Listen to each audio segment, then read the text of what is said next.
Welcome back into the Rounding Third podcast. I'm Nick. We have Harrison with us tonight. How we doing, Harrison? Good, Nick. How we doing? Not too bad. Not too bad. A lot of news to get to this week, so we'll jump right in. But before we get going, make sure you follow and like us on Facebook. You can follow us on Instagram. You can also subscribe on YouTube. You can also listen on Spotify and Apple Podcasts or wherever you get your podcasts. All right. So the Rickwood game was last Thursday.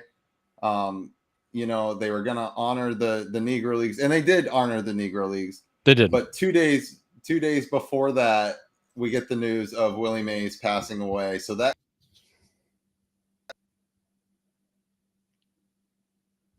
kind of, a big part of what that game ended up turning into.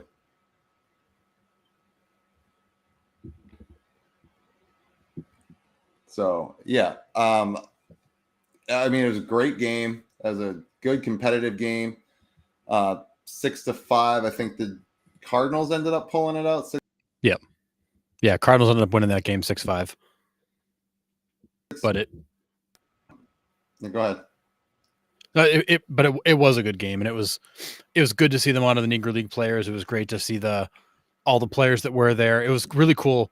They were showing the players before the game, getting to actually go meet all the Negro League legends and shake their hands and talk to them. And I can only imagine the stories that they were sharing and the laughs they were having, because it would be so cool to get to go hang with really, really old school baseball people. But it was a really cool event, and it was actually a good game, which was nice because half the time I feel like those games end up being duds. Yeah. And like you were saying, like Ken Rosenthal was like interviewing some of the guys when we were live on Thursday. He was like interviewing the guys, and he had to like cut them off because it's like, hey, bud, we got like a 20-second segment here. Like, I want to listen to the story, but like we got to get going. So yeah, it was really cool. Kills me. You stick a mic in one of these guys, in their face and ask them a couple of questions, and Ken Rosenthal is literally like that's great. We gotta go back to the game, and it's like I wish they wouldn't do that. Like, don't cut them short like that. Like, do it. Skip the commercials and do it during the commercial break or something. But like, don't give these guys 20 seconds and ask them a bunch of questions. Like, it was kind of silly. But I thought they did the field looked great. The game was good. The event was really good. I think MLB did a nice job making this something worthwhile, not just like a check the box, hey, we did it. So I think that was good. It would have been nice to have been able to stretch it out more, but I know they did a bunch of pregame and stuff like that. I'm sure more things will come, but it actually was a nice event, which was nice to see. Yeah, absolutely. And the San Francisco Giants tonight are all going to wear number 24 as their first home game back since Willie Mays passing. So that's pretty cool. It's a nice tribute to, I think, the best all-around player MLB has ever seen. Do you agree with that, or do you think? I mean, if I had to pick the best player in MLB history, for me, it's Ted Williams, but Willie Mays is like right behind him. I think if there's a Mount Rushmore of baseball, Willie Mays is absolutely on it, and he may be arguably the very first five-tool player, true five-tool player, and like the definition of what we call today a five-tool player. He was that. He could do everything. He was like Michael Jordan on the field. Everybody knew who he was, where he was, what he was doing, and he changed the game. Completely changed the game. There's maybe one player ahead of him on the list for me. Really? Yeah, I think he's number one for me. A lot of people would say Babe Ruth, but Willie Mays is number one for me because of the defense, because of the arm, the speed, the bat. I mean, we ended with ridiculous numbers. I mean, 3,000 hits, 660 homers, 301 batting average.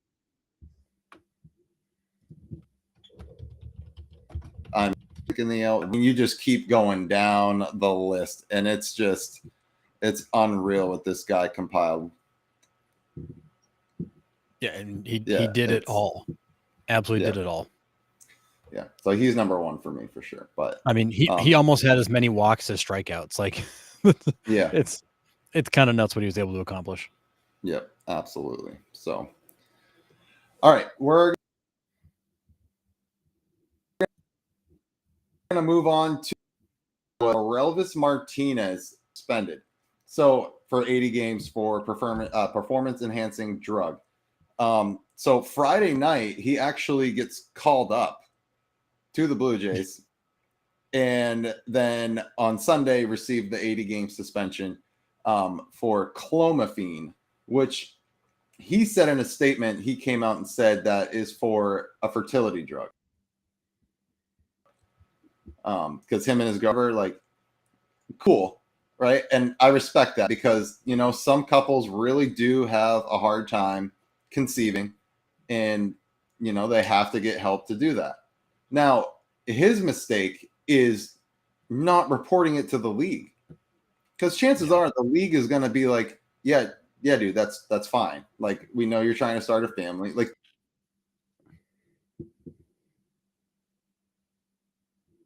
they can take to make sure that it's safe. I kind of read between the lines, and it sounded like he was trying to have his doctor keep it hush hush because he didn't want his family to know, he didn't want the public to know, which I get. I totally get that part of it. But when you are consistent, I would say consistently drug tested for your job for performance enhancing drugs, and there's safeguards in place, be like what you're taking. It's kind of a touchy subject because I get it. That is a very private matter, right? Trying to conceive and not being able to. I get it. Absolutely. But your job, your career, you're the number 2 prospect in the Blue Jays organization. Like, your time is coming. That team stinks.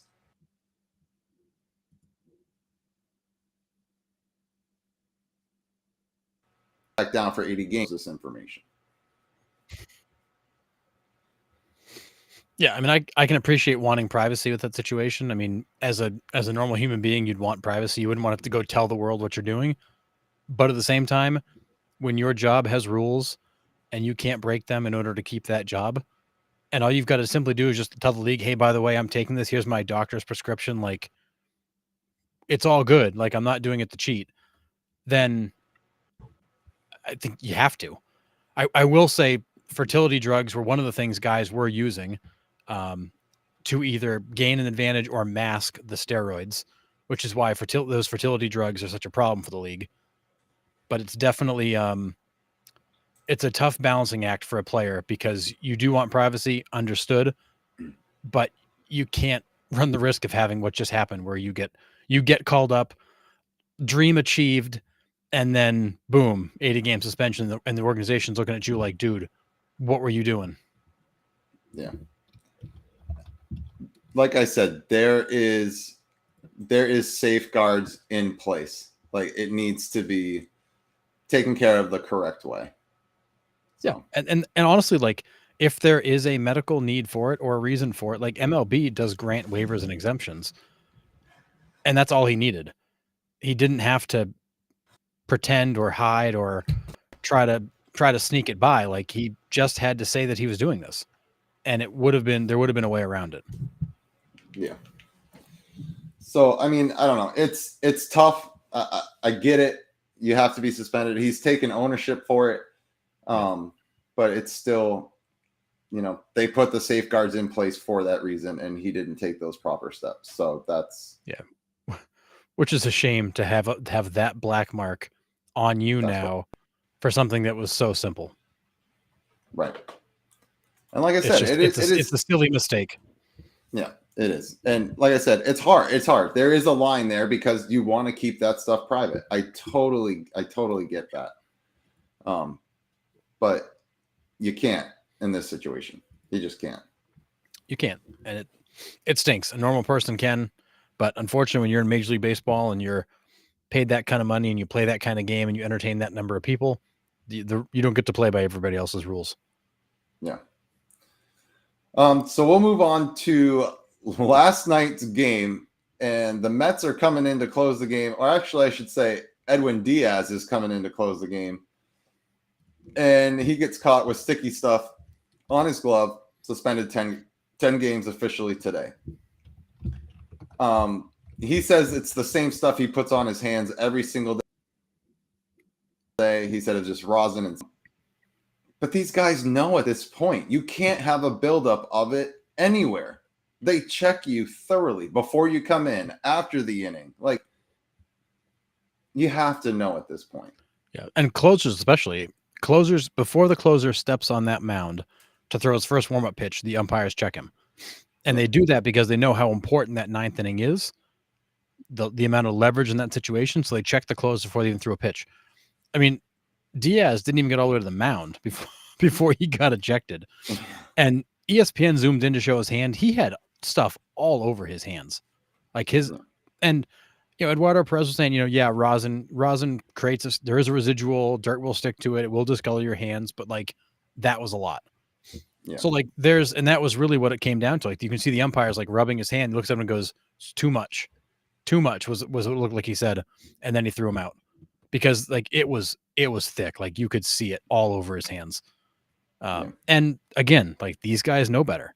And to get thrown out in that situation, when you're trying to make a comeback from injury and you haven't had a good season, that's just another silly mistake, a lapse in judgment to get caught like that. Yeah, I mean, I don't think we can make excuses for these guys anymore for this. They know the repercussions of it, and they still mean it does happen. It depends on the side. You're using the rosin, but you can rub it off or clean it off before you go in or something like that. There's no excuse for it anymore at this point. No, so. It's been the rule for several years now. Like you've come out and pitched many times. Like there's no reason for you to get caught there. Yeah. And then the guy that came into I don't have a spot with too much sticky stuff before.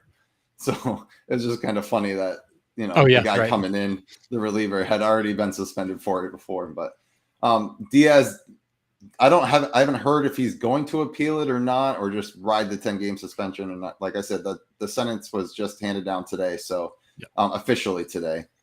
We all kind of knew the 10-game suspension was coming. I mean, it'd be silly. It'd be silly to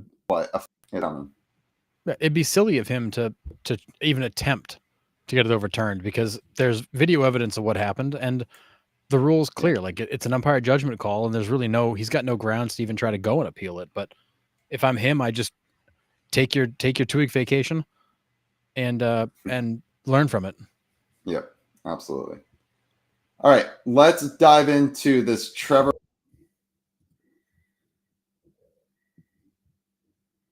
Bauer in a Mexico League game the other day. I mean, 19 strikeouts. Yeah, the other night, strikeouts. I don't care. Yeah, he went 8 2/3, struck out 19, gave up 5 hits and 1 run. He's got like an ERA just over 2 in the Mexican League. Everybody goes, "Oh, Mexican League, like Double A." It's a lot of former major leaguers playing in that league, so it's not. Is it Major League Baseball? No. But is it like, it's not like he's playing A-ball. Like he's somewhere in probably a AAA level of baseball right now, dominating. And he dominated overseas. He dominated Mexico. Like he continues, and he's throwing high 90s with his nasty cutter and slider. And I will say, he posts videos all the time of him pitching. He is entertaining. He's a clown. Like he's a character. And I get why he could rub people the wrong way. But like he's like a 16-year-old boy out there. He's talking to himself. He's celebrating, and he's chewing himself out when he misexecutes a pitch. Like he is entertaining to watch.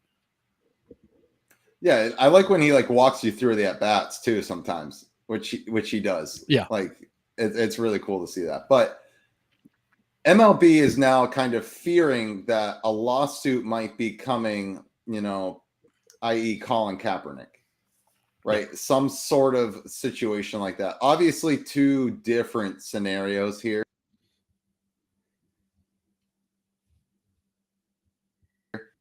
These lawsuits has been acquitted or the cases have been dismissed, whatever you want to say.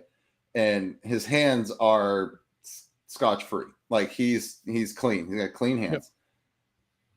So why aren't teams signing him? What are your thoughts on why they aren't signing? That is the $100 million, billion question.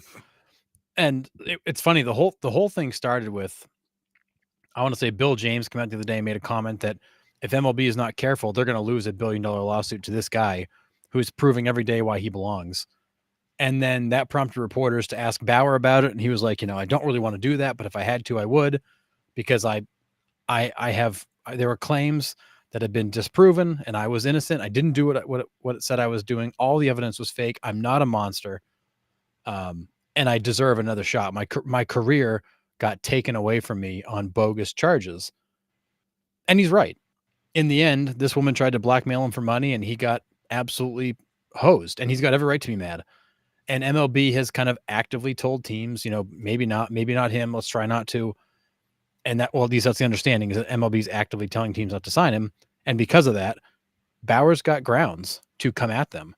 And Bill James and many other people are making the comment of MLB needs to get this guy signed, because if he does sue, they will lose.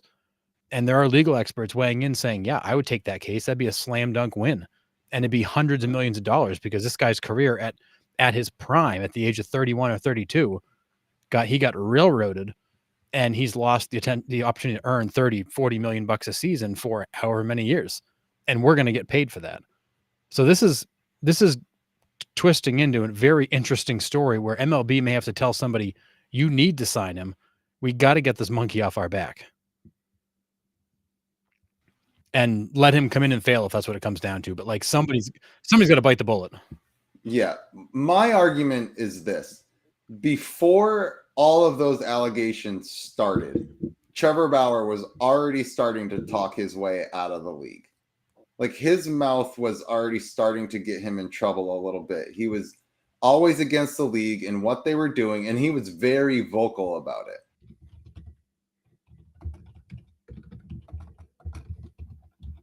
A job interview, and I nailed my interview, and I'm qualified for the job, but they don't like me on a personal level. They don't have to hire me. And I feel that's what the teams are kind of going on right now. Like, we don't want that personality in our clubhouse. We don't want the circus show that comes with that. Yes, the talent is there. The resume is there. I get it. Organization that go in for a job interview, we can be told that, and it's not like we can turn around and sue. It's just be like, okay, we're not the right fit. Like, I get that professional baseball is way different. I get it, but it's not at the same time. Well, and this is where it gets really hard, because think of it this way, because it's not that simple. This is personal services over a national, in theory, it's a national organization. Let's call it that. So this would be like you go and interview in Raleigh, and they love you. Great, I want him. And then the governor calls and goes, nah, you shouldn't hire this guy. Then you go to Charlotte, interview again. I love this guy, I want to hire him. The governor calls again, nah, he's a jerk, don't hire him. Then you go to Durham and you interview again. I love this guy, I want to hire him. And the governor calls and goes, nah, he's a jerk. He's getting shut out of every potential market. So arguably, the case is going to come down to they have unfairly impacted his market, and there's a lost value because of it. So it's not as simple as like the employer doesn't like him. It's basically he's getting blocked by some higher power from getting a job anywhere else. That is assuming MLB is actively discouraging people from signing him. And therefore, as kind of the market maker, they are ruining his value. And that's where this gets really funky. And that's where professional sports and this personal services concept are weird, because he has a market value based on his performance and his history. And if that value is impacted by an outside force, like MLB saying don't sign him, he will win that case every single time. And so if he just wants a big payday, that's a great way to go. But that isn't what he wants. He wants he wants another seat at the table. Right. And MLB, I think, is going to have to pull the plug on this whole, anti-Trevor Bauer thing and let him have one. Otherwise, they're going to pay this guy a boatload of money to stand on the outside and keep talking. Is there proof that MLB has done this? There's not, but there's also not proof they haven't. And that's the other hard part. Like, you can't prove the negative. So if he were going to sue, which if he does, I hope he does in the off season. So we've got like a soap opera to follow all winter. Right. If he were to sue, this is going to be a long drawn out battle of he said, she said, and what can be proved, what can't be proved. But the fact of the matter is Bauer gets a head start because he got suspended by MLB for his involvement, so his contract goes away, and then his suspension by an arbiter got cut in half. If you remember, they said no, you overstepped. That was too much.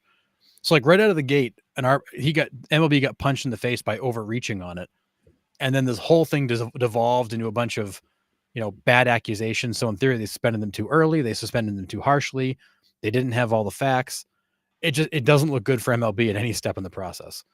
But I really don't think it'll get to that point, because if MLB is smart, they're going to go find some team and say, hey, you need a pitcher, sign this guy, we got your back, like if it goes sideways. But because I do think he would still be a good major league pitcher, and there's a lot of teams that could use him, and MLB is going to have to open that door before it gets to the point where it could get.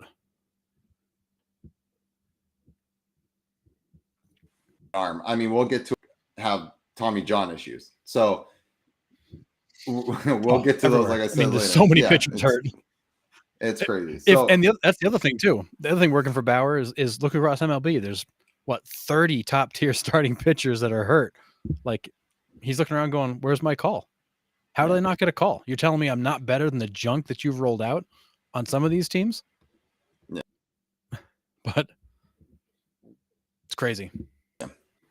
Interesting to see what happens, if anything comes of it. I mean, this isn't Bauer initiating this conversation either. It was somebody else, and then he just responded to it. So I don't know. We'll see what happens. But do you think we'll see him this season in the MLB? I said in the spring I thought somebody would give him a chance, and I thought it would have happened by now. So I don't know. I should we see him this season? Yes, I think we should see him this season. Will we? I don't know. At this point, we're at the end of June with pitchers dropping left and right, and he's had one tryout for the Astros, which apparently just ended in silence. So I don't know. I'd like to believe we will, but I don't know that we will. Weird. It is bizarre. And then he goes and strikes out 19 the other night, and he's like, "I still got it, guys. Like, still got it." Yeah, but 8 2/3. What happened to that last third? Just I know. I meant to go back and like read the rest of the box score to figure out what happened. Like, why did he get pulled with a third of an inning left? Yeah, but all right. We're gonna move on to this next segment, which this Colorado and Dodgers game ended crazy. So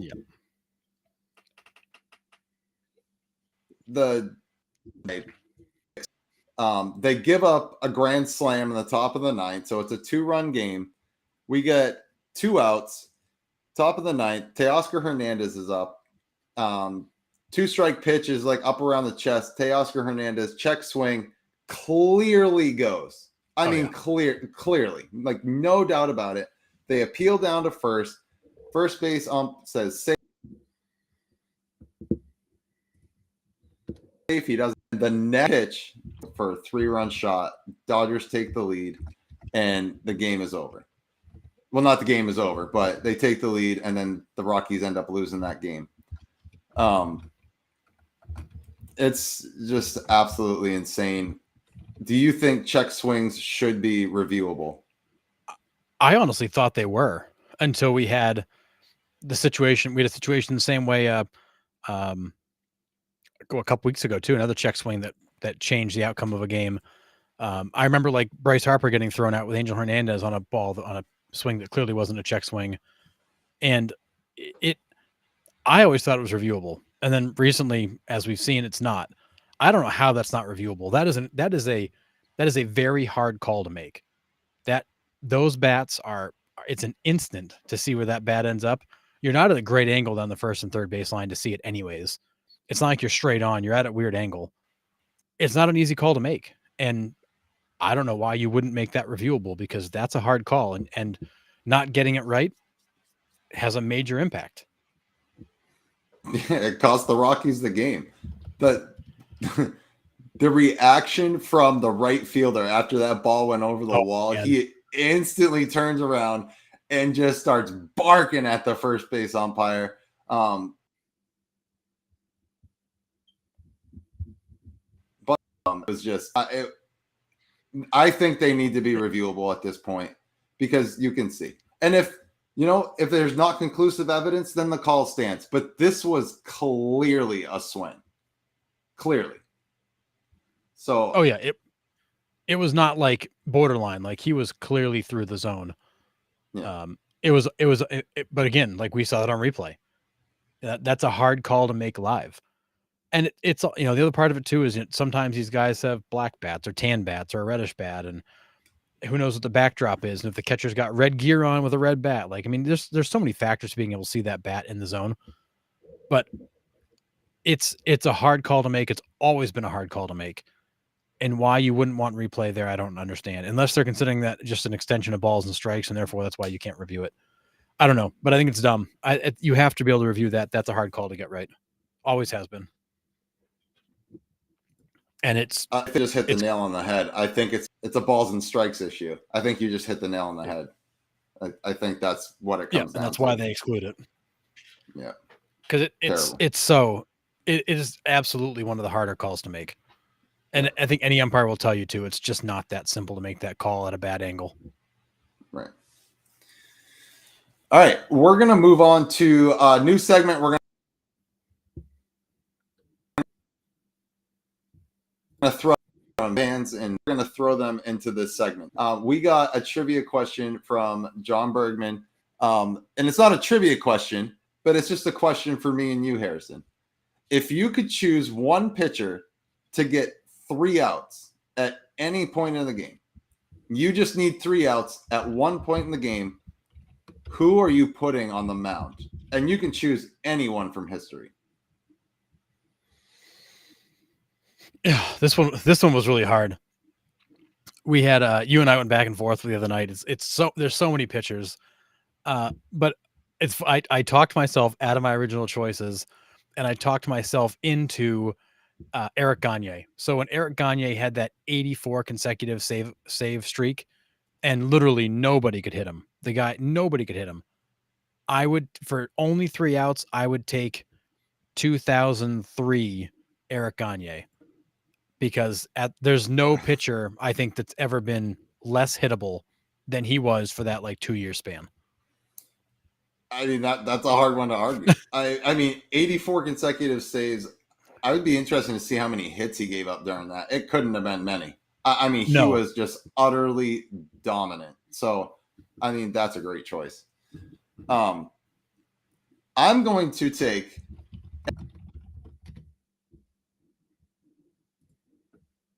And this might be...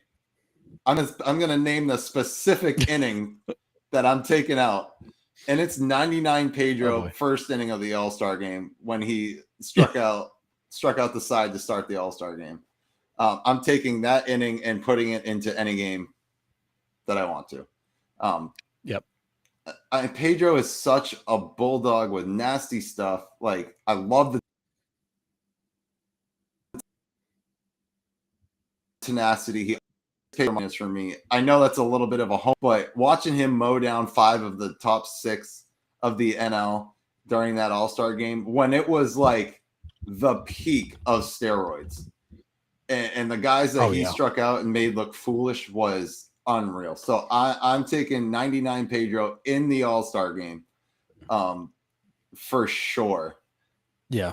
So let's recap. So 99 Pedro won the Cy Young, finished second in the MVP voting. He was 23-4 with a 2.07 ERA. 23-4. Yeah, 23-4 with a 2.07. Not even his best ERA in that stretch. Struck out 313 in 213 innings. Only gave up 160 hits all season. Yeah, I mean he's my choice. Like I said, not trying to be a homer, but no. So 2003 Eric Gagne also won the Cy Young as a reliever, which is mind-numbing. Finished 6th in the MVP voting. He had a 1.2 ERA, gave up 37 hits, and struck out 137 in 82 and a third innings. Crazy. I mean, those 2 seasons are not even video game numbers. They're beyond video game numbers. Unreal. And it's funny. So I started off. Nick asked me who I would take. I'm like, well, geez, I would take either 68 Gibson, 2002 Randy Johnson, and then I got talking about Gagne's hit streak or streak of saves, and I'm like, no, I would totally take that. Like Yeah. if I need 3 outs, I'm taking that. Yeah. But that was a freaking awesome question, John, because like Nick and I were spinning for a while, going back and forth on who we pick. Yeah. Because for 3 outs, yeah, everybody's on the table. Right. I mean, starter, reliever. I mean, you made the comment that you thought a lot of people might pick Rivera, and maybe they would. But was Rivera really the most dominant guy to get 3 outs ever? Probably not, but he was good. Yeah. So Martinez struck out Larkin, Walker, and Sosa in the first inning. Struck out McGuire, first out. Next batter, Matt Williams, reached base after an error. And then struck out Bagwell. And like it wasn't competitive. Like he was just smoking these guys. Like it wasn't even fair. No. Like, so not even fair. Yeah, so that's my choice, 99 Pedro. But like you said, there's so many you could choose from. So many. I mean, Bob Gibson. I mean, they had to change the pitcher's mound because of that dude. Yeah, so, 1968 Bob Gibson. I mean, holy cow! You want to talk about a season? Yeah, 2002 Randy Johnson. Yeah. I mean, there's, but for 3 outs, I mean, yeah, everybody's on the table. Absolutely. What's that? Was it the 1.57 ERA for Gibson? 1.12. Oh, 1.12. That's what it was. Sorry. Yeah, Gibson in 68 had a 1.12 ERA in 304 innings. Struck out 268. Won the Cy Young and the MVP. But a 1.12 ERA and I don't know that, but like pitching 300 innings, nobody does that.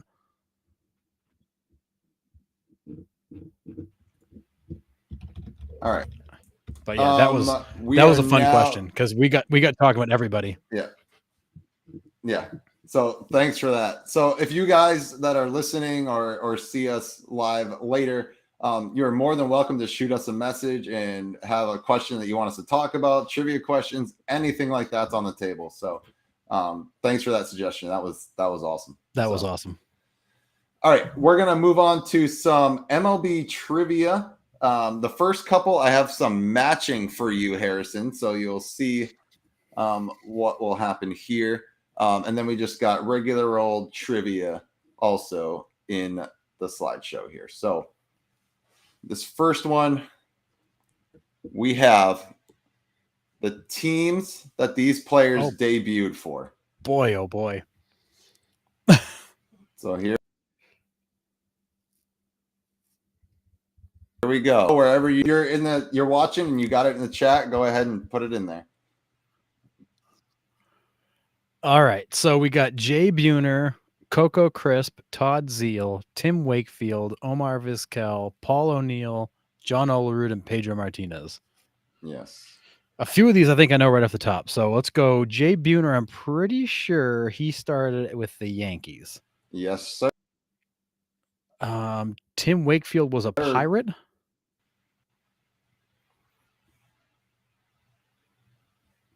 Vizquel was an Indian all the way, wasn't he? No. Okay. Vizquel jumped around quite a bit. Oh, that's right. It wasn't just later in his career. That's right. Was Paul O'Neill a Red? Yes, he was. I thought so. John Olerud was a Blue Jay. Yep. And Pedro was a Dodger, which nobody, including myself, remembers unless you really think back. He spent, what, 1 season there? Yeah, and then traded to the Expos. Yep. All right. So Buhner, Yankees, I got. Coco Crisp. Did he start with the Indians? He did start with the Indians. Good. All right. Was Todd Zeal a Cardinal? He was a Cardinal. Yeah. So Wakefield, Pirates, Vizquel. You got one left. Mariners. Yeah. I forgot. I completely, another like Pedro. I always forget Vizquel started in Seattle. Yeah. Yeah. Seattle was a Red. Olerud a Blue Jay. Pedro a Dodger. Yep. Nice job. Good. Yep. And then. All right. Yep. And then it just shows. Shows where they were. So nice job on that one. That's cool. That was a cool way to do it because like there was if I can get a few off the table, all of a sudden it becomes a little bit easier. Yep.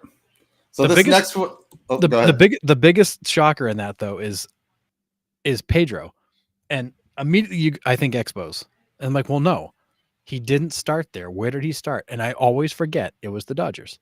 Yeah.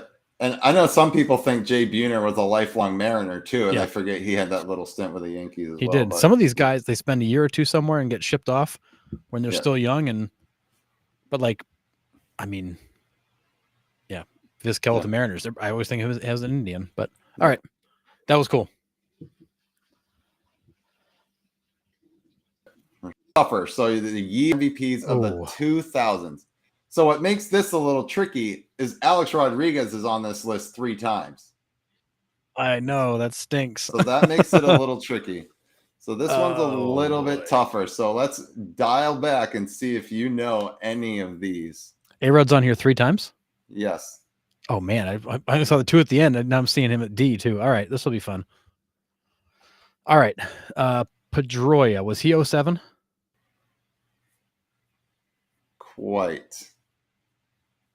08? He was 08, yes. Okay, he was 08. Okay, I knew he was in that window. All right, so Pedroia's 08. Was Joe Mauer 2003? Nope, later. Later, okay. Was Tejada 2000? Nope. So think of when the A's went on that crazy 25, 26 game win streak. What year was that? That Moneyball streak? Oh, was that 05? Before that. It was before 05? Yeah. Oh, okay. It was my graduation year was 02. 02, that's right. Okay. So Tejada was 02. Yep. Which means A-Rod has to be 2000 or 2001. He's late. They're all 3 of them are later? Yeah. Oh man. All right. I thought I had these better than I do. Yeah. This one was tough for me too. Whew. Morneau was he was later too. Was he? He was in the middle there somewhere. Okay. Morneau, was he 05? 06. 06. He was Okay. in So 06. Morneau's 06. Yeah. Pedroia's 08. So was Vladdy in 2000? No. No, Giambi. Giambi would have been 2000. Giambi was 2000. Yes, that's right. Good. Yeah, Giambi. I kind of skipped over his name completely. So 01, is that Ichiro? Yes, that's Ichiro. Good. Okay. So you got the top 3: Giambi, Ichiro, Tejada. Then we get to 03. Is that the first A-Rod? Now we can enter. Okay, so 03 is the first A-Rod. 04, is that Vladdy? That is Vladdy. Good. There you go. 04 Vladdy. Okay, 05 was Morneau. No, he was 06. Yep. So you got 05 was, that's got to be, you got 2 Mauer? Nope. You got 2 of them. You have 2 left. Yeah, so another A-Rod? Another A-Rod, yep. Okay, so 06 is more, no. Yep. And then the last one. 07 is A-Rod. Yep. 08 is Pedroia. And then you just got one more name. So 9 is Vladdy.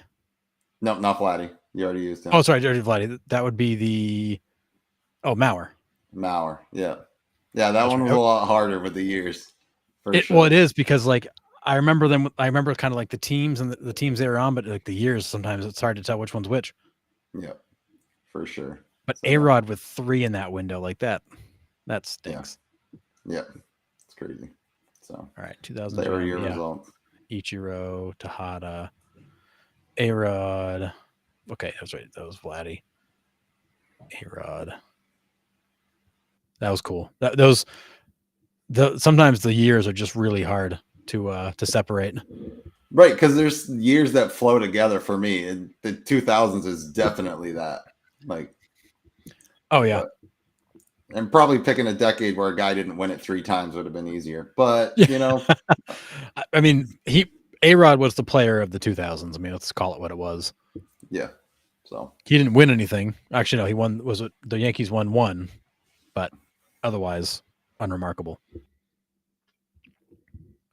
yeah. All right. All right, here. So if you're watching and you know the answers to these, you can go ahead and throw them in the chat. Help Harrison out here since Sean is not with us again tonight. So yeah, I'm missing my partner in crime. Yep. All right. First question. There are 30 players in Major League Baseball history to hit 50 plus homers in a season and 86 players to hit at least 20 triples in a season. Oh, who was the only player to accomplish both? So 50 homers and 20 triples. Yeah. So there's like two people that come to mind immediately. One of them is Mays. And that's it. It's Mays. That's it. Okay. So the only other guy I could think of was maybe Musial, who hit a ton of extra base hits. Yep. Yep. I don't know if he ever hit 50 in a season. I don't think he did. But yeah. But yeah, you're right. It's Willie Mays. So that's a little like, think about that for a second. 50 bombs and 20 triples. Like, yeah. Wow. Yeah. They weren't necessarily in the same season, but he had accomplished it at least once in his career in different seasons. So that's crazy. Just, it's amazing to be that balanced where you can hit the ball out of the park or hit it in a gap and run like crazy. Yeah. Well, and those ballparks were just built different too in his, they were. in his time. So they were. It's like that ball he caught that, the catch where that he was like 400, well over 400 feet from home plate when he made that catch. That's still insane. But yeah, Willie Mays. Bananas. One of a kind. Next question. Who was the last player to record a 200 hit season, but fewer than 40 of them were extra base hits? Oh, wow. That's a lot of singles. That's a ton of singles. That's like a Luis Arraez season. It wasn't him, right? No, it wasn't him. Okay. Just making sure. He had too many home runs that put him over the 40 extra base hit, or he would have been. Wow. So it's, but yeah. Is this color helping me at all? It should be. The color's a little bit off, but it's the closest I could get with a palette I have. Okay. Think about the team Arraez was just traded from. Yep. Yeah, so the Marlins, that's what that color makes me think of. Yep. Luis Castillo? Nope. After him. More recent. Oh, more recent. Okay. Recent than him. Thin guy. Was pretty good for a couple of years stretch there. Second baseman. Oh, man. Maybe played a little bit of outfield too here and there, but. Yeah, so after Castillo, you had I'm trying to think, notable second baseman. You had Arraez, you had Castillo. Those are your slap hitters. You had, Jazz Chisholm wouldn't be that kind of a hitter. It's before him. Not much before him. Oh, boy. Jose Fernandez era. D. Gordon? D. Gordon, yes. No kidding. Yep. Wow. Yeah. 31 extra base hits in 2017. This is the same guy that hit a home run on the day after Jose Fernandez's death. In history. Absolutely nuts. But yeah. Oh, 100%. But yeah, D. Gordon, he was a slap and run like crazy hitter. Yeah. Crazy speed. Huh. So that's cool. Yep. All right. Next one we got. Who recorded the fewest amount of singles in a single season? So minimum of 140 games and 300 at-bats. Kyle Schwarber. You are on the right track with Kyle Schwarber, but it's not him. It is a guy that is still playing, strikes out a ton. Gallo? It is. It's Joey Gallo. Joey Gallo. 32. And again, 2017. That's so bad. That's so bad. We always joke about Joey Gallo. It's a home run or nothing. Like, yeah. We always joke about Schwarber. Gallo is the same player. It's a home run or nothing. I mean, chances are he had 45 plus home runs in 2017, but had 32 singles. Probably won a Gold Glove too, right, Nick? No doubt. Best defenseman, best defender out there. 32 singles. That's horrendous. Yep. Pretty awesome. I'm pretty sure I could accidentally get 32 singles back in 2017. I mean, Joey Gallo. I mean, I think Luis Arraez could accidentally get 30 singles in a month. Anyway, that guy hits. But yeah. So that season, Gallo hit 209 with 41 home runs and 80 runs batted in. Yeah, 32 singles. Oh my goodness. Crazy. Yeah. Nuts. All right. Next one. Name the 4 shortstops with at least 7 consecutive seasons with 20 or more home runs. Wow. Okay. Notable. These are all notable names. Yeah, I would say Nomar, but he didn't get to play that many seasons. No. A-Rod. A-Rod is one. Say Jeter didn't always get to 20. No. Tejada? Tejada, yep, that's the background clue. Tejada. Oh, yeah, makes sense. The green, yep. So Tejada, A-Rod. Shortstops with pop consistently.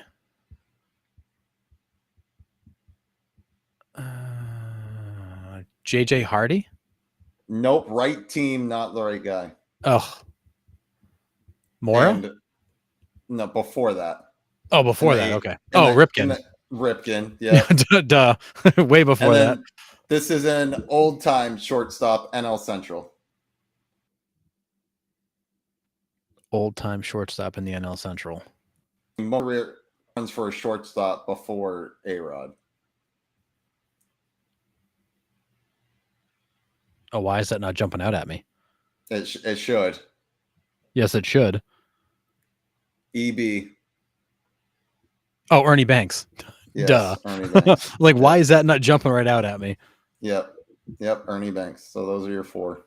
Wow. That's select company. I mean, Miguel Tejada for a stretch there was so good.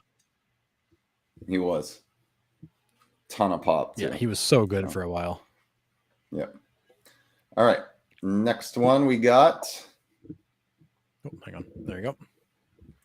Who hit the most home runs in a season while batting under 300? Is it McGuire with 70? Nice, Harrison. Yep. It's like he was never a 300 hitter. Yeah.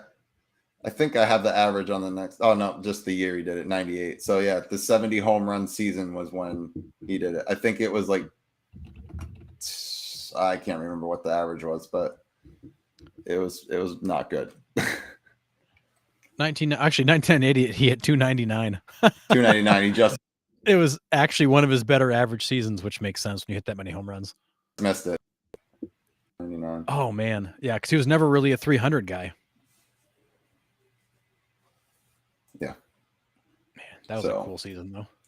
I mean, it really was. Like that was like the peak of like my baseball watching growing up. Like I remember staying up as they were getting closer to 61 and Sosa's right on his heels. Like that's one of my favorite baseball documentaries. Steroids aside.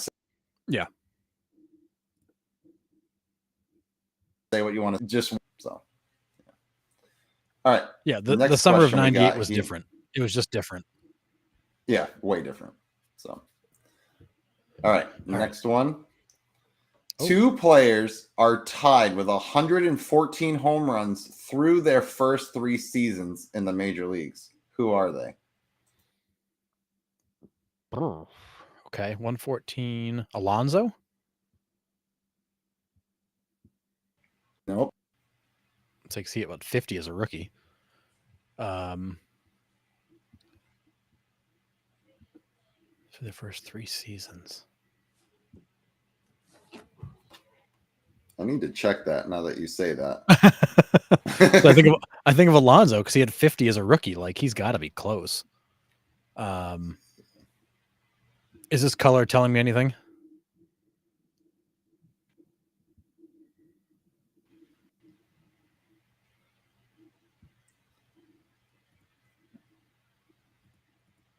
boy. 114 home runs first 3 seasons. He had 106 in his first 3. Oh, so he's close. Okay. Yeah. All right. Who hit a ton of home runs when they were earlier in their career? Is this color telling me like it's a Pirates player in there? It is one of them.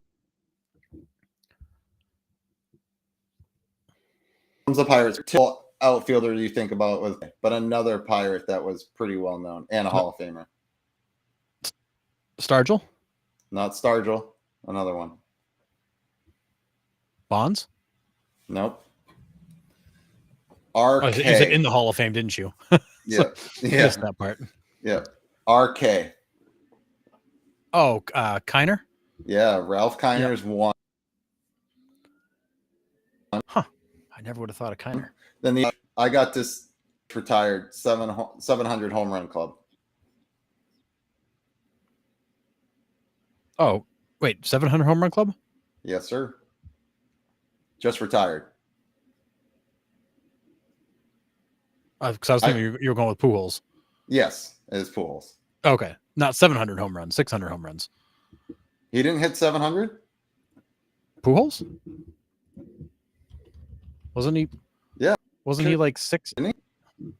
No, I'm pretty sure he got to 700. Oh, I'm sorry. You're right. It was 703. Yeah. Nope, you're right. It was 703. I thought he was in the high 600s. You're right. Never I was mind. going to say, I saw him 694 in Cincinnati, and I was pumped. That's right. I was thinking, yeah, I was totally off by 100. That's fine. You know, it is what it is. Yeah, 700s didn't sound right. Yeah. So those are your 2 players. They had 114 home runs in the first Good 3 Lord. seasons. Wow. Yep. Who had the lowest batting average in a season for a home run leader?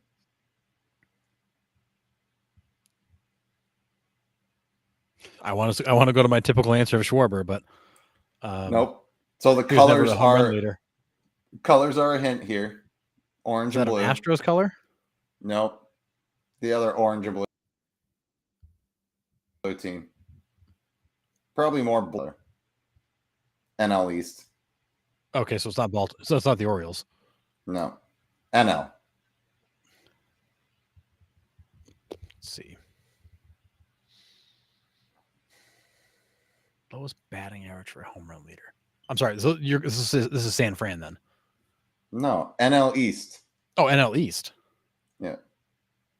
Oh, not at all the direction I was going. All right. Mets. So he was playing for them, played like 70s and 80s. Big, tall righty power hitter. This is 70s and 80s. Yeah, say 70s or 80s for the Mets. That's like a big black hole of history. He played for the Cubs too a little bit. I mean, this guy was a monster in the box. Anybody in the chat got it? Not Judge. This is Dave Kingman. Oh, Kingman. All right. Yeah. Yep. 204 hit 37 home runs to lead the league in 82. Wow. I mean, Kyle Schwarber hits 196 with 40 some odd bombs. Like if he played back then, he would have set that record. Yeah, facts. But he's never been the home run leader. He's always been a few off. King, that's a good one. This next one's here, Harrison. This one's interesting. Who was the last player to have a reverse 30-30 season? That's 30 home runs and 30 errors. Oh no. 30 home runs and 30 errors. So this guy played for Baltimore. He played a little bit for the Diamondbacks. Kind of played a little bit all over. Had be more known for the Orioles and Diamondbacks. What era? Oh, so Diamondbacks 90, so more recent. 90s, 2000s. Yeah. 30 home runs and 30 errors. Yikes. Third baseman, first baseman, kind of went back and forth there a little bit.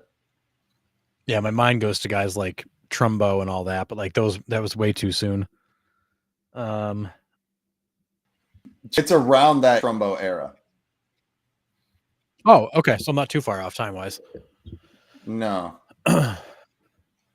Say if they struck out 1,000 times, I'd say Chris Davis, but I mean, he's probably close to 100, yeah. 1,000 times. This one's a tough one. This is Mark Reynolds. Oh yeah, I remember Mark Reynolds. Mark Reynolds, 2011. Yeah. I remember Mark Reynolds. Yeah, he was same era. That guy had all kinds of thump, but he could not catch a cold. Yep.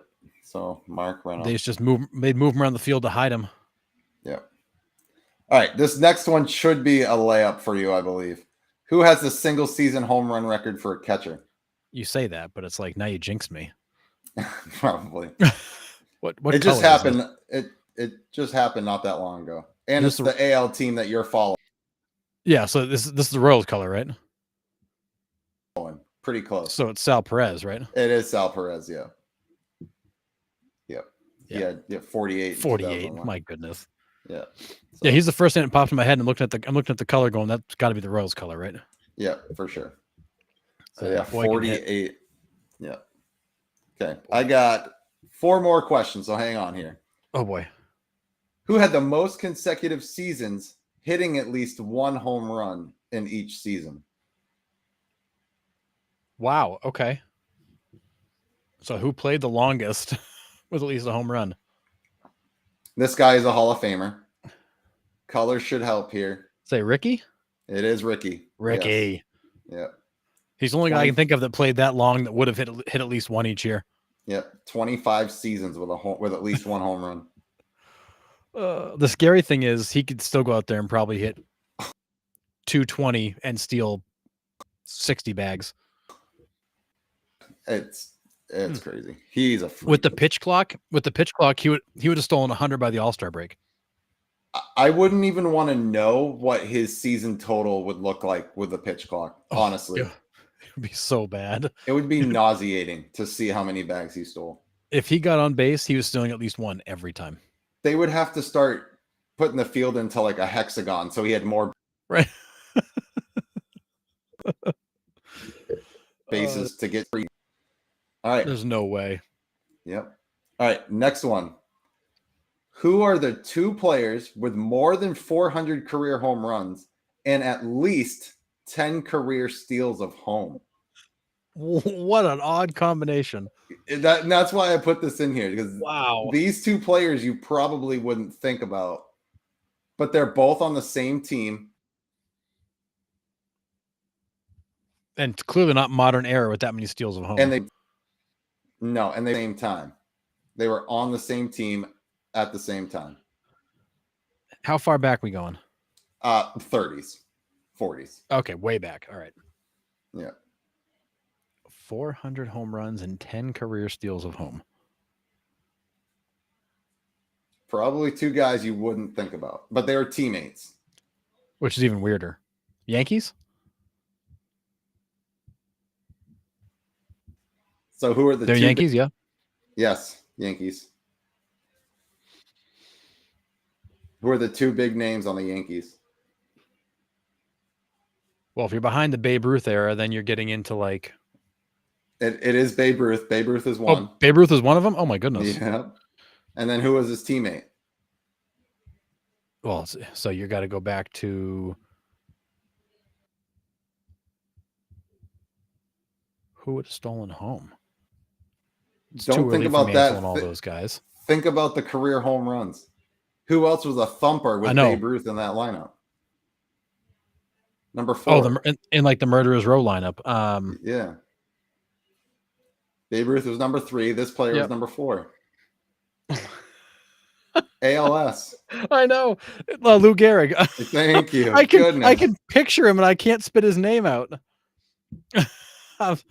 Oh my god! Goodness, I'm like, I can't get his name out. I was going to give you the speech, but I'm like, I can't get his name out. Yeah, isn't that crazy? Goodness, the Iron Horse. Yeah. Holy cow! Yeah, 10 steals of home plate. Crazy. That is wild. Like, I mean, honestly, like, I never would consider giving Babe Ruth as the answer. I just assumed that it was kind of just at the end of his era. But back then, everybody stole bases. How the game was played. Yeah. Next one we got here. Okay. Yeah. All right, next one we got. Who had the most stolen bases in a single season? He had 76, while also winning the home run crown. Wow. This is also way back Where are you finding these? in my baseball almanac that I just found. Most stolen bases in a season while also winning the home run crown. So is this Mets again? Nope. Tigers way back in the day. Okay. So if we go way back into Tigers history, What's the one name that pops out? That stole a lot of bags. stole a lot of bags. I'm talking like 1900s, 1910s, 1920s. Oh, we're going back to like Cobb? Yeah, Ty Cobb is the answer. No way. He won a home run crown? Yeah, with look, 9. 9. With 9. 1909. I was like, he won a home run crown? Yeah, with 9 Yeah. back in 1909. Okay. Yep. I mean, like, I wasn't going to suggest Ty Cobb because he wasn't a home run hitter, but I guess 9 does it in 1909. Yep. Can you imagine? 9 home runs leads the league. It's crazy. Yeah. They were probably like 8 inside the Parkers too.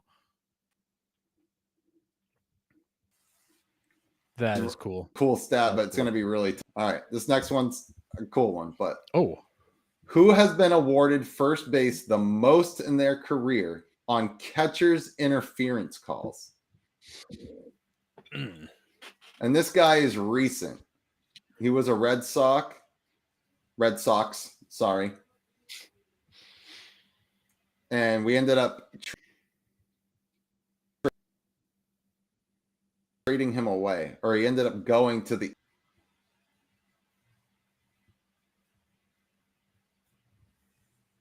He ended up going where? He went to the Evil Empire after. Oh, is this Damon? Not Damon, the other center fielder that went. Oh, Ellsbury? Ellsbury. Yeah. No kid. 30? 30. Yeah.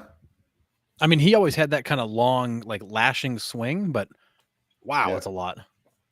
He's actually reached first base on catcher's interference or a fielder's interference the most in Major League history. So, but just catcher's interference is 30. That's a lot. That is a lot of catcher's interference. Yep. Absolutely. Holy cow. So, and that's the last one I had there. That's it. That was cool. Yeah. Halos. I don't think I'll ever get that question right. Yeah. Nick loves to throw the toughest ones at me when Sean's not here to help me out. Hey, it is what it is. I'll walk you through them. It's okay. Honestly, like half the fun is struggling to get them. Right. 2 hands while we're learning. It's fine. Yeah. So, all right. We have a few things.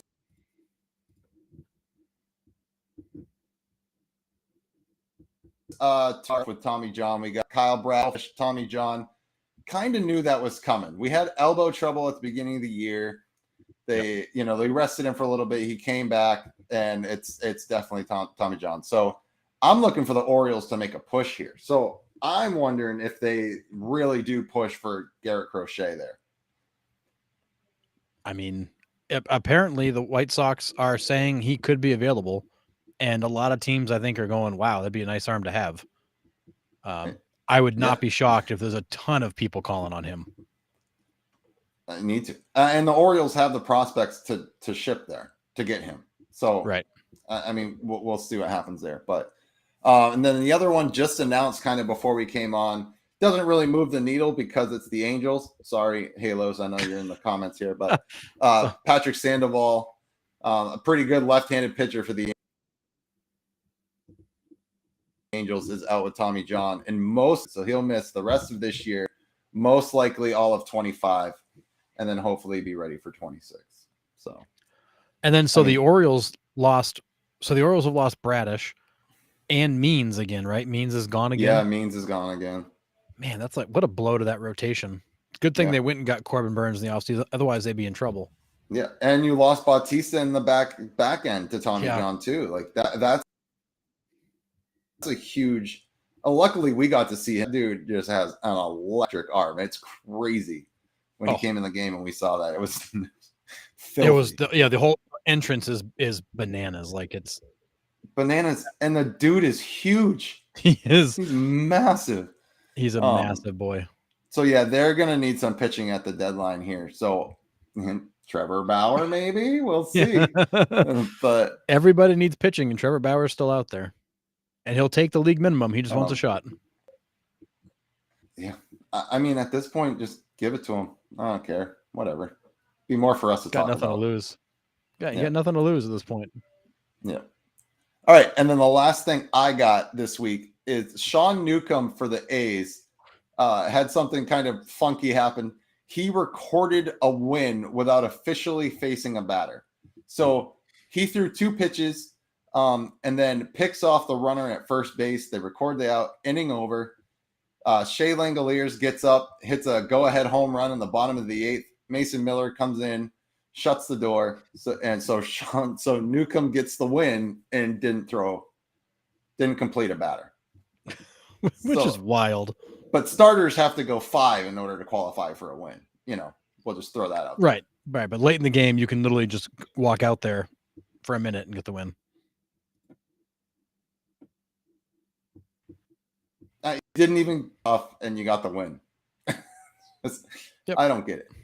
I know we've talked about this before, but do you think starters should have to go 5 to get a win? Or if they leave in the 3rd with a win and with the lead and the team wins the rest of the ball game, stays ahead the rest of the ball game, do you think the starting pitcher should get the win? I mean,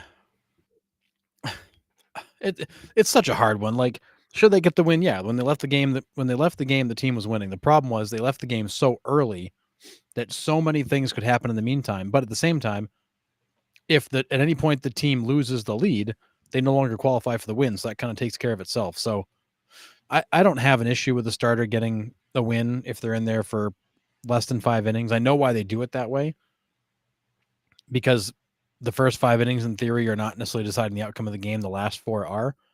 But I'm at the point now where I just don't care. If they want to give him the win after 3 innings, then whatever. Yeah. Fair. I mean, the bullpen guys skim wins all the time by just like being out there at the right time. Yeah, that's fair. So, but it's that's all. Hard. Yeah, that's all I had. Do you have anything to add for this week? Just one quick item. The Dodgers had to shut down Clayton Kershaw's rehab because he's got this continued shoulder soreness. So they've shut him down for another week to let him rest. They're saying there's no new issues with the shoulder they can find, but he's just got this shoulder soreness he can't get rid of. So they're not rushing him. They've got no need to rush him. But at 36 years old, people are starting to wonder if we're even going to see him this year. Like, will we see him this year? Will they shut him down? Is this the end? I think they've been asking that question for the last few years, but it's not the start that Kershaw was hoping for. He's hoping to be back by now. Yeah, I mean, we got a lot of miles. Stayed fairly healthy through fairly healthy throughout his career. So, I mean, there's just a lot of mileage there. We thought possibly he was going to retire after last season, and ended up coming back. So, I mean, good for him. I thought for sure he was retiring. Yeah, but I mean, 36 years old, a lot of.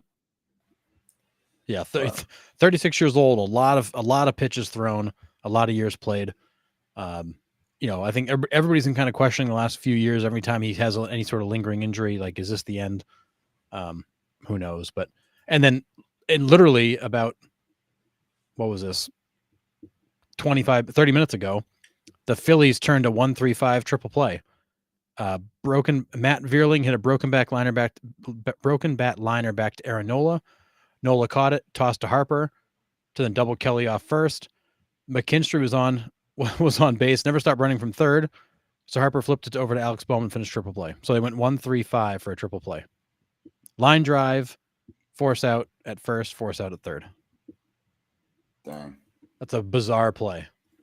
Just happened tonight. Wow. Last one was in 1929, the Tigers tournament against the Red Sox.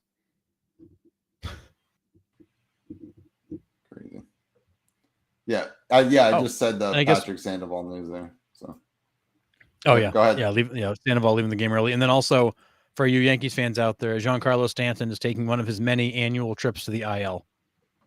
Yeah. Yeah. And it looks like a few weeks too. I think they're saying 4, I think I saw. Yeah, they put him on the 10-day, but they're thinking it's going to be a few weeks. He's probably going to do a couple, 2 or 3 trips through the 10-day IL. It was a hamstring, right?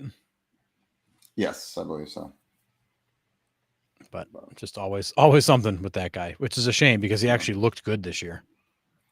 He's actually had a decent season. I mean, he's not the Giancarlo Stanton he was in Miami. He hasn't been since he's been in New York. But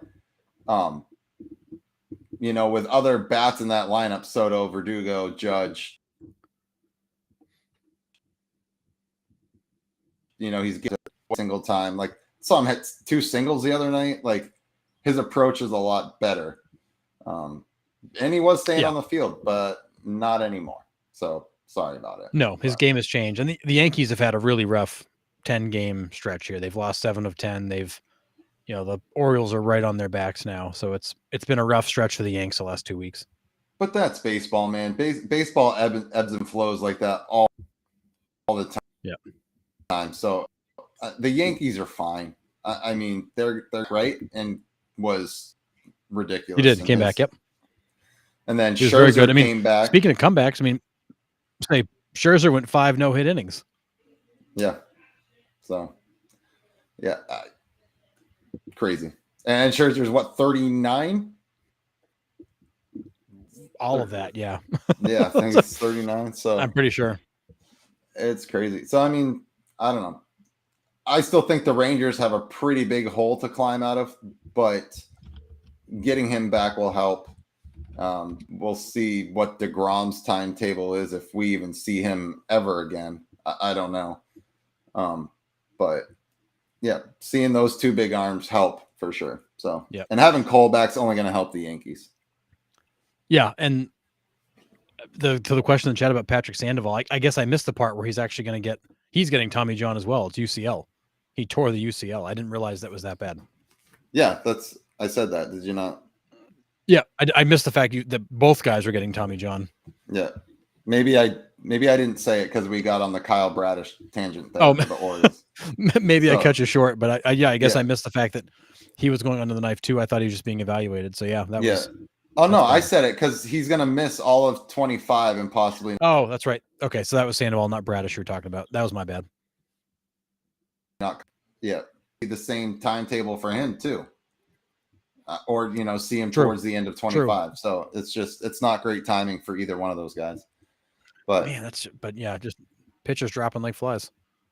It's crazy. I've said it before. Like you go on fantasy baseball on like ESPN and you go to claim a pitcher off waivers, and the first 65 are just IL 60.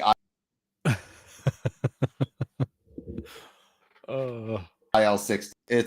But it's so bad. It is so bad. It really is. It's too bad, but that's just how pitching has changed. And it's, Glass now said it. I think he was on Talking Baseball when he said it. He's like, it's worth it. I get paid to throw max effort all the time. If it requires me to get another Tommy John, I'm still going to make more money than if I go in and throw 92, 93. Well, I think that's a big difference too, is that I think it's a big difference too. These guys now are thinking more about the contract and the payday, whereas back in the day it was, I don't get paid that much. I got to be able to do this a long time. Yeah.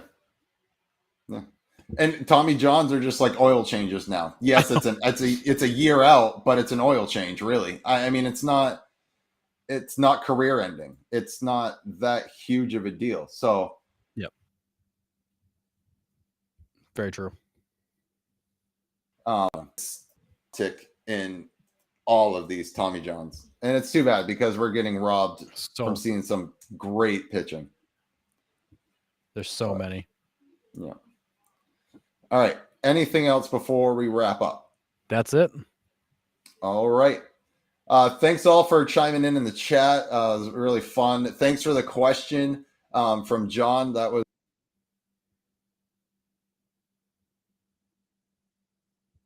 or trivia questions, do it like one segment every week. We'll throw it in there. We'll discuss it. And we love all the interactions we've been getting on Facebook and YouTube and Instagram. So keep it coming. We love it. We love interacting with you guys and providing you with the trivia questions and just all the baseball discussions. And I know Harris and I have been geeking out about it the last like few months. So it's been awesome. So thank you so much for the support. We appreciate it. It means a lot. So thank you so much. And before you go, just make sure you like and follow us on Facebook. You can subscribe on YouTube, follow on Instagram. Can also listen on Spotify, Apple Podcasts. You can comment on our reels, share our reels, all of that stuff. And we will be back on next Monday at 8 p.m.